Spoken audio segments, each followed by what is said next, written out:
New York से लेकर India के बिजनेस एरिया तक एक नाम फिर से न्यूज में आ रहा है और वो है गौतम अदानी। इंडिया के बड़े इंडस्ट्रियलिस्ट में से एक अदानी पर यूएस कोर्ट में फाइनेंशियल फ्रॉड और ब्राइबरी के लिए एलिगेशन लगे हैं। ये केस न सिर्फ अदानी ग्रुप की रेपुटेशन को चैलेंज कर रहा है बल्कि इंडिया की इंटरनेशनल क्रेडिबिलिटी पर भी सवाल खड़ा कर रहा है।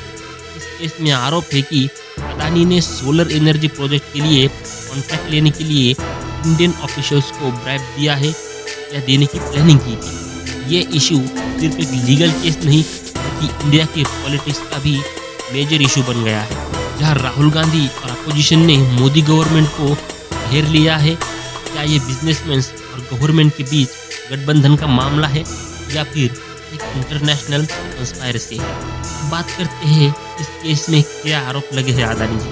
24 अक्टूबर 2024 को न्यूयॉर्क के फेडरल कोर्ट में गौतम अदानी, उनके नेफ्यू सागर अदानी और 6 और एग्जीक्यूटिव्स के खिलाफ केस फाइल किया गया है।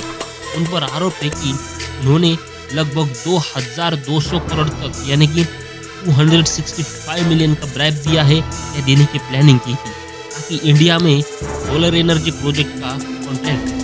According to reports, Gautam Adani और सागर अदानी के खिलाफ भी अरेस्ट वारंट भी इशू किए गए। अब बात करते हैं कि किस तरह से यूएस इन्वेस्टर का पैसे का गलत इस्तेमाल किया गया।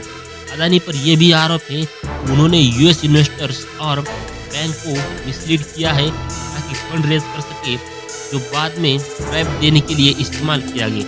क्योंकि प्रोजेक्ट में यूएस इन्वेस्टर का पैसा था, इसलिए केस यूएस में फाइल किया गया क्योंकि वहाँ के लॉ के हिसाब से ये क्राइम है। तो इस पर अदानी ग्रुप का क्या रिस्पॉन्स था उस पर बात करते हैं।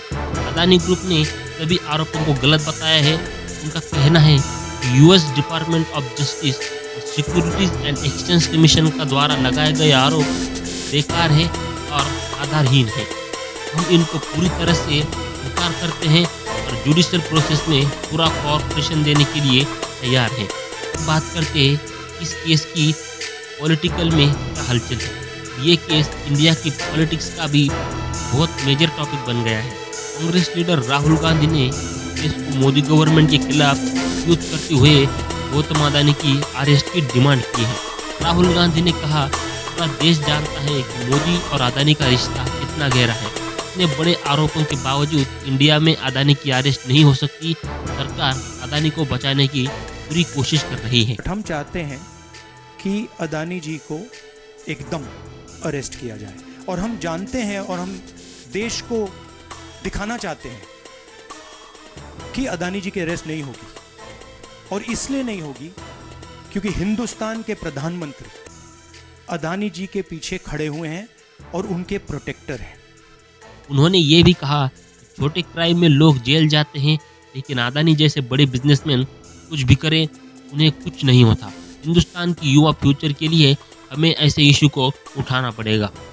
आप लोग हिंदुस्तान के युवा, आप लोगों को रोजगार नहीं मिलता, महंगाई बढ़ती जाती है, छोटा सा कोई क्राइम करता है जेल चला जाता है, मगर अदानी कुछ भी कर ले, हिंदुस्तान के प्रधानमंत्री और एक नेटवर्क, जिस नेटवर्क को हम एक्सपोज करके देश को दिखाएंगे। ये एक व्यक्ति नहीं है, ये अलग अलग पोजीशंस में लोग बैठे हुए हैं और एक एक करके हम आपको दिखाएंगे ये कौन लोग हैं। बात करते हैं इसकी क्या लीगल प्रोसेस है और आउटकम से। अब इस केस को ग्रैंड जूरी देख रहे हैं जो सबूतों की जांच करेगी। अगर सबूत मिलते हैं फॉर्मल चार्जेस फाइल किए जाएंगे। उसके बाद कोर्ट डिसाइड करेगा कि ये लोग गिल्टी हैं या नहीं। अगर आरोप सच साबित होते हैं तो यह केस अदानी ग्रुप और इंडिया के लिए बड़ा शॉक हो सकता है। अब बात करते हैं कुछ अपडेट्स के बारे में। रिचर्स और ब्लूमबर्ग इस केस के अपडेट देख रहे हैं। अदानी ग्रुप के शेयर्स में कंट्रोवर्सी के बाद चेंजेस आए हैं। इंडियन अपोजिशन इस इशू को पार्लियामेंट में खींच रहे हैं। यूएस इंडियन एजेंसीज इस केस को क्लोजली फॉलो कर रहे हैं। गौतम अदानी और उनके ग्रुप पर लगाए गए आरोप सिर्फ एक कॉर्पोरेट इशू नहीं है। ये केस इंटरनेशनल ट्रेड पॉलिटिक्स और लीगल सिस्टम के कॉम्प्लेक्स इशू को सामने लाता है। जैसे जैसे केस आगे बढ़ेगा हमें ये पता चलेगा कि सच्चाई क्या है और गिल्टी कौन है। ये देखना इंटरेस्टिंग होगा कि क्या ये केस इंडिया और यूएस रिलेशंस को इम्पैक्ट करेगा या सिर्फ एक कॉर्पोरेट इशू बनकर रह जाएगा।